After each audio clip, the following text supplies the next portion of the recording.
Say yes to new beginnings. Yes. Say yes to new beginnings. Yes. Say yes to... Of all the artists that you have encountered in Nollywood, who has impacted your life the most? Not necessarily in terms of the person that you had an encounter with that, has stuck with you. Maybe something memorable, something, maybe you eventually ended up becoming friends, not just friends, but good friends, just one person of all the people that you have. You have put me in the mix, so but Yeah, just one unmistakably, person. you have put me in the mix, but you seem to say one person. Yes. Unmistakably, Ibinabo Ovuleria. I Ibinabo I even describe Ovuleria. her as my yes, I even describe her as my best friend forever. And I met her as a very young reporter. Met her at Pyramid. Is it no, not the Pyramid. I met her at the restaurant that she was running at that time on Bishop Oluwole. That's where we had the interview. And I came there. She was expecting one big person, and she just saw me, but she didn't look down on me the way I was looking. She's a beauty queen.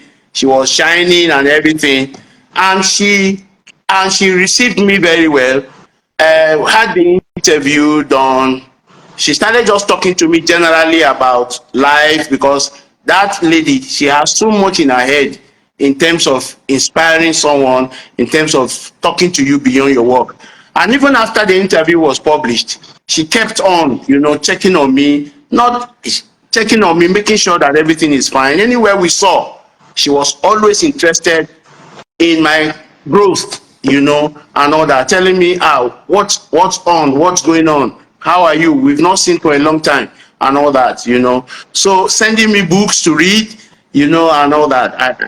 She's a philosophy graduate also, so she reads a lot and she knows a lot, so she sent me books to read. I still have some of those books in my study, and we have remained friends up to calling ourselves BFF.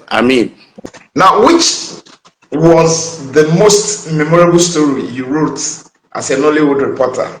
The most memorable one. It was one. It was a story I wrote on one story. It was a story I wrote on the late Lady Ovuleria. Okay. Ovuleria. I followed Yeah. night bus to Aba Okay. to go and talk to her at Aba Council. She was working there at the Aba South Council. And when I went there, this was the days that we don't have telephone. So I took a risk to go and meet her, because I wrote a letter to NTA Aba, and they told me she no longer works there. So when I got there, I asked a question at the motor park. They showed me her office. I went there. She welcomed me. We had the interview done. But my brother, by the time I came to Lagos and I was doing, hey, I have the big story, nothing appeared on the tape. Hey, it was hell. So what happened? I now called her. She was the first actress I would call mommy.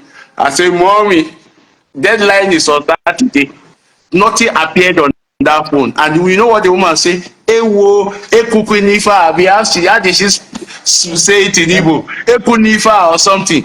My son, what should we do? I'm telling you, this thing happened in 2000 or 2001 or 1999. In 1999. So she now said, what do we do? I say, mommy, please, can your daughter that served me food, can she help just interview you and then send it to me, transcribe it, and then send it to me by fax? That was the only way you could get documents. So that lady did it for me. Mama paid for it to be sent by fax to me. They sent it by fax. I went to Niger, picked up all the copy, and then that's how we ran that story, and it came out on Saturday. It was Interesting. memorable for me. Did you, while you were still active or prior to your appointment, did you conduct any interview that you can never forget what happened other than this one? Yes, yes. I did one interview on Omotola Kendi. Okay. And after I did that story, she sent me a note to thank me for being very honest, being very professional about the story. And why I remember that story and why I think that story remember that story is because in my early days as a reporter, I had sent a message to her to have her interviewed. And almost at that time, maybe she has forgotten, told me that for me to interview her, I have to go and bring everything I've written prior to that time. And I didn't get vexed. I just left her. And when I went back to the office, the editors were asking me where's the copy. So I told them that that when I went there, I didn't find her. Because I'm sure if I had told them that this is what she told me, they will get angry. So I just said I didn't find her. I think she has traveled. But later, when I now did this interview, I mean, it's a delight, it's joy for you to talk to someone and then you present the story in a way that is actually a true representation of what you did. I think that was what stood us out, basically.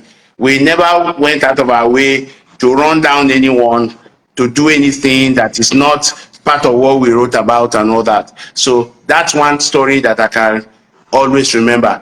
But I think one story that was not my fault, was not my fault, was the fault of the person, the sub editors who like to write headlines for you after you did interview.